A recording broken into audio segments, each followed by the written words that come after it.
Welcome to Dish It Out. I'm Tony Spatafora. What I love most is to get a group of people together to have some good food, tell a few stories, and have a few laughs. Because you know what? That's what makes a party. And like any good party, the heart of the party is in the kitchen. It's always where the warmth is and the fun is, until of course it spills out onto your balcony and into your neighbor's pool and people get arrested. But I digress. We're gonna have some very special guest stars come on in and share their secrets from my network of informants and thieves. I'll show you some time-saving prep tricks that are gonna get you out of the mess and into your Manolos a lot faster. So, come hungry and get ready to taste a better life, because we're gonna dish it out.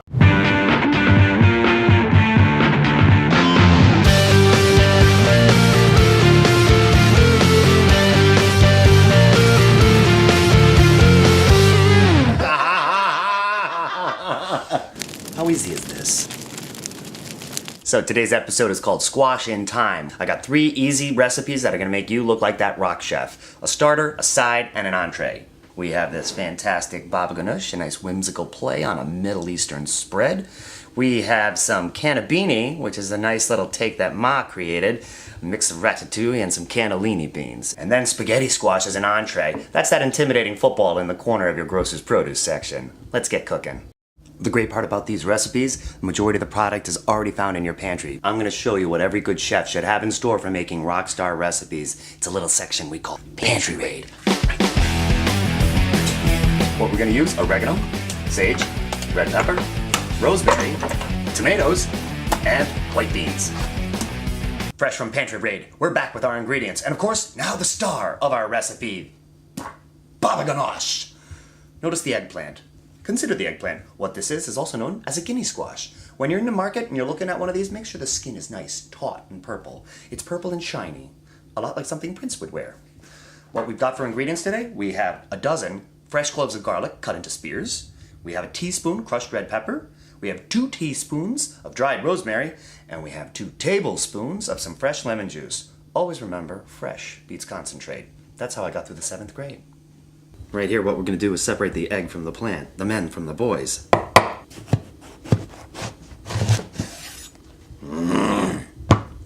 This is wicked easy and mildly therapeutic. Now this is going to roast the garlic really nicely, and it won't burn. What flavor? Yum yum, yum yum yum. The baba ganoush can be made while you're out making noise, making martinis. What you're going to do is put it into a preheated 375-degree oven in your baking vessel of choice. Ours is cast iron here at Dish It Out. For 45 minutes, giving us a chance to start on a little squashatini. You know that intimidating little football in the corner of the grocer? That's a spaghetti squash. Not easy to cut. Make sure your knife is nice and sharp, and make sure you are uber careful. Nothing ruins a dinner party like stitches and blood. Unless you're stitching up a turkey breast and serving Bloody Marys, then I think that's perfectly acceptable. What we're gonna do is slice this bad boy in half. And this is the easiest thing you're ever gonna prepare. It's the ultimate pasta primavera, where the vegetable is the pasta and the pasta is the vegetable. It's a regular cut up. We're gonna scrape out the center. This is gonna go into your baking vessel of choice. Ours is a baking pan with about a ½ inch of water. You're gonna roast those spaghetti squash hollow side down, 45 minutes in a nice covered foiled pan. Your oven, of course, is still preset from 375 because it's got your baba ganoush cooking. And then on the last 15 minutes, you're gonna turn her over. Next up, we're gonna get into our ratabini. So, let's get working. All right, remember when making ratabini, a smash up of ratatouille and cannellini beans, this involves no rodents, so please leave your rats at home.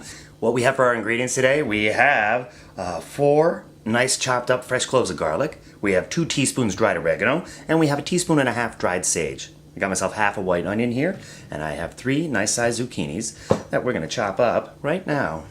This is a wonderful recipe that my mother would do for us to use up some nice produce that was in the house. And the funny part is that she would add the cannellini beans because it all depended upon how many people's friends were coming over tonight. So she was able to stretch it. It's so funny that people are so afraid about chopping an onion. They think that they're gonna cry. My theory is use just enough onion to get by. Any more? Food processor. Wet it, wipe it, good night. Squash. Vessel of choice, cast iron here. Lipid of choice right now for this instance, olive oil. You're gonna use about 1.5 turns. You got your 3 summer squash, zucchini into the pan. Some salt, a little bit of fresh ground pepper, because that's gonna help bring the flavors of the zucchini up. I'm gonna bring some onion on over. Drop that in. Got 4 cloves chopped up, nice. And that's not gonna take long. So while the onions are cooking right now, we're gonna let them go and get a little soft. And on the pickup, we're gonna add 1 28-ounce can of diced tomatoes, drained. We're also gonna add a 15-ounce can of white cannellini beans, rinsed and drained. But we do that on the pickup so the beans don't break down. We got our tomatoes, in they go. Yeah, that's nice. We're gonna add our dried herbs, oregano, and sage. So all the veggies are nice and tender and they're just getting a little revitalized from the tomatoes. We're gonna turn the heat down on this and let it simmer. And then on the pickup, like I said, we're gonna add the cannellini beans. Pickup, by the by, is the last step before you bring to the plate, which you bring to the table, which you bring to your hungry friends. Rinsed and drained, rinsed and drained. In they go. And just let this go for a little bit so that the beans start to change color. Not like Michael Jackson completely changed, but so let this go for a little while everybody gets introduced. We've let this cook down. Remember we put a nice brown on the zook, tomatoes. Oh, nice. Added the onions, the garlic. Yeah, that's good. The tomatoes filled in all those little crevices of space and taste that you were waiting for. And turning down the heat, let everybody get acquainted at the party. And you know what's great about a party? It's always in the heart and soul of your kitchen. Eggplant's ready to go. You have your appetizer, you have your side, and you're gonna have your entree. So the vegetarians on your menu, the vegetarians on your guest list tonight will be very happy to know. So we got this. What we're gonna do is we're gonna scrape the meat of this out, and this is easy as can be. Take your little fork and pull out the meat.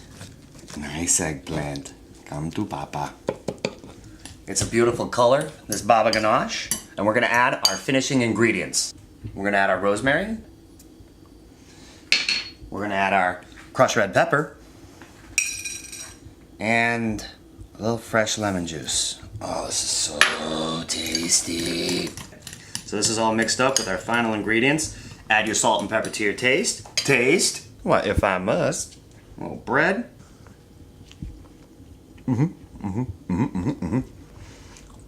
Baba ganache, baby.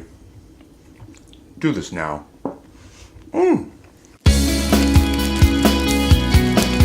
It's Tony's Talk Time, which is our opportunity here on Dish It Out to be able to trash, recycle, and revisit anything from food to fun to fanzine. Oh yeah, this is where lasagna meets Lindsay Lohan. But I want to talk to you a little bit today about my inspirations. I'm a very lucky man who have grown up in a wonderful family where I learned at the feet of my mother and my grandmother how important food was. Not just to nourish your family, but to bring them all together. Not just the whole gathering around and sharing of big food, sharing of time together, learning from one another, sharing those memories and those recipes. I'm fortunate enough that I was able to learn, have those memories with me, and share these recipes and times and stories with you online. This is Tony's Talk Time. Thanks, Mom. Thanks, Aunties. And we look forward to seeing you next time.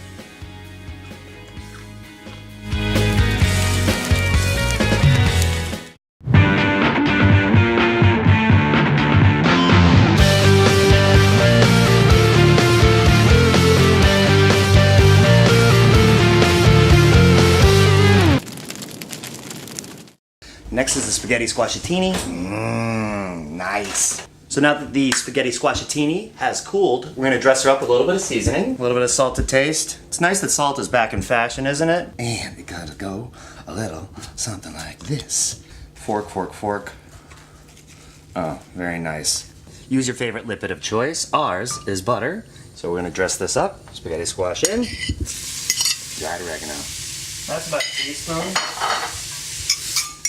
In the old days, when we were growing up, we'd have spaghetti or linguine or fettuccine hanging off from a string from the front door to the den because we'd be making pasta. You know, it's just a nice little thing we would do once a month because it was to get all those kids together and do it like that. My mother and father would have their heads examined. But when I told my mother about spaghetti squash, she's like, I don't think I'll ever need that string again. I have to go through that personal hell. The oregano, salt, pepper, and I'm actually being good to myself. Do you feel squoze? Because that was squash in time. Baba ganoush, made easy as an appetizer. Ratabini, you can feed a crowd or you can feed it as a size. And spaghetti squash, the intimidating little nut bag, over in your produce section, made simple and easy as an entree. I'm Tony Spatafora. I'm dished. I'm out. This is Dish It Out, and I really appreciate you coming in today. Come back next week, and we're going to talk about Parmesan horseradish fish. What you're going to need as you establish your well-stocked pantry: mayonnaise, Worcestershire, horseradish, and Parmesan. You can use shaky cheese in this instance. Trust me, it's a great cooking method. Thank you very much, and I'm going to see you next time.